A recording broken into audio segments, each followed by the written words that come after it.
So in 4th grade, I moved to a new school. And it's a pretty nice school. I'm friends with some people, whatever.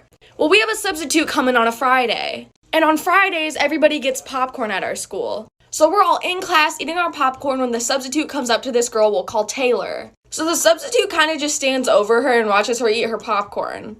And then she goes, "You shouldn't eat that, you're a pig."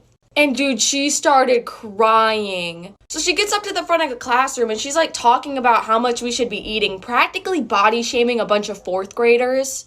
And she keeps going up to this girl Taylor and just freaking like calling her a pig, calling her nasty, like literally coming for her. And then I think she dropped some on the floor and like, dude, the teacher went off on her.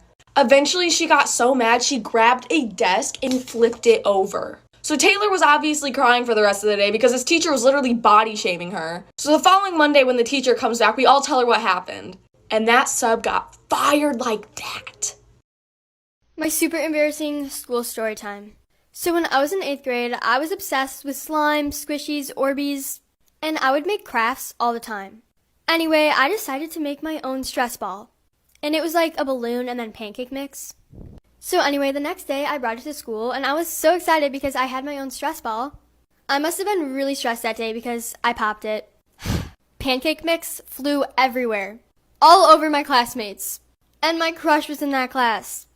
I was so lucky, the bell rang and I skirted out of that classroom. I didn't even clean it up.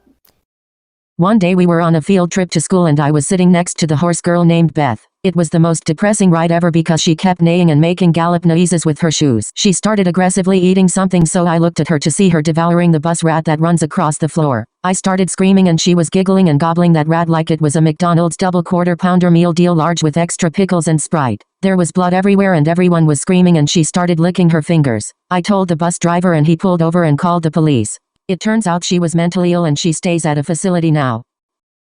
Here's a pretty crazy story time. So when I was in elementary school, we used to do these lockdown drills just in case an intruder came into the school, we would know what to do. We never knew if it was a drill or not. We just had to assume it wasn't. So one time on the announcements, they called a lockdown and we all had to hide in a specific spot in the classroom. This specific time we were doing it, the teacher wasn't in the class. She had left the class to do something and we just had to figure it out by ourselves. Luckily, we had practiced this drill before, so we already knew exactly what to do. So we were all hiding in our spot as we should. About 3 to 4 minutes go by and then the fire alarm goes off. We all looked at each other because we had no idea what to do. So we could either stay in the classroom, be safe from the intruder, but potentially get burned, or we could leave and the intruder would get us. We decided that we could outrun this intruder, so we decided to leave the class. So we all go outside, but no other classes were out there. So we all kind of just stood there in confusion. The alarm stops, so we walk back to our class, and when we got back, our teacher was very mad at us. She said that pulling a fire alarm is a common trick for the intruder to make the kids leave the class. Oh well.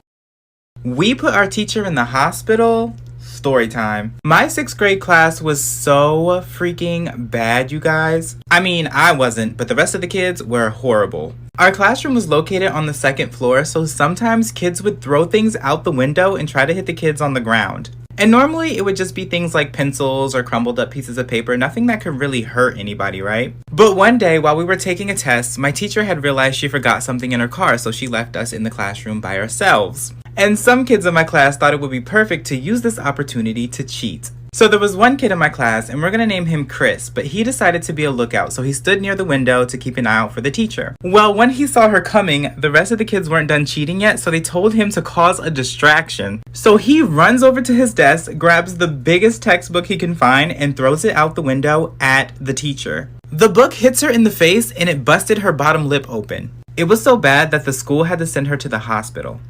One time when I was in high school, we had a teacher sit in on one of our classes, and the teacher who was actually teaching the class was like, "Okay guys, turn to your partner and discuss the assignment," or whatever we were doing. And so I turned to the guy next to me and I started talking about the assignment, and the sit-in teacher comes up to me, snaps in my face to get my attention, and goes, "Stop talking." First of all, I'm just doing what I was told to do. Second of all, just because you're old and a teacher doesn't give you the excuse to be rude. You don't need to snap in my face to get my attention. You could just politely come up and say something like a normal, decent human being. I don't know why, I've just been thinking about that today. Okay, since you guys asked for it, this is the time that I got dress coded at my little brother's high school when I wasn't a student. And the teacher was very rude to me. So my little brother called me saying, hey, I'm not feeling well, can you come pick me up from school? And I was like, okay, of course, like a good sister, I went to go pick him up. Then I went to the front office and I checked him out and they're like, hey, just go get him from his classroom and you guys can just leave. So I was like, okay. So I start heading down the hallway and I realize I actually don't know where his class is. I start calling my brother like, hey, where are you? Where's your class? Like, I'm here. And he's not picking up. From behind me, I hear someone yell, hey, you, over there. So I turn around and he tells me, hey, where are you supposed to be, young lady? And before I can even tell him that I'm here to pick someone up, he tells me, hey, I'm going to have to dress code you. What you're wearing is very inappropriate. And then he kind of starts ranting about what I'm wearing is very distracting and that I wouldn't want to interfere with someone's education. Then he starts telling me, he's like, you don't want any unwanted attention, huh? He's also telling me some other stuff that I don't remember, but I cut him off right there and then I look him dead in the eye and I tell him, I'm here to pick up my child.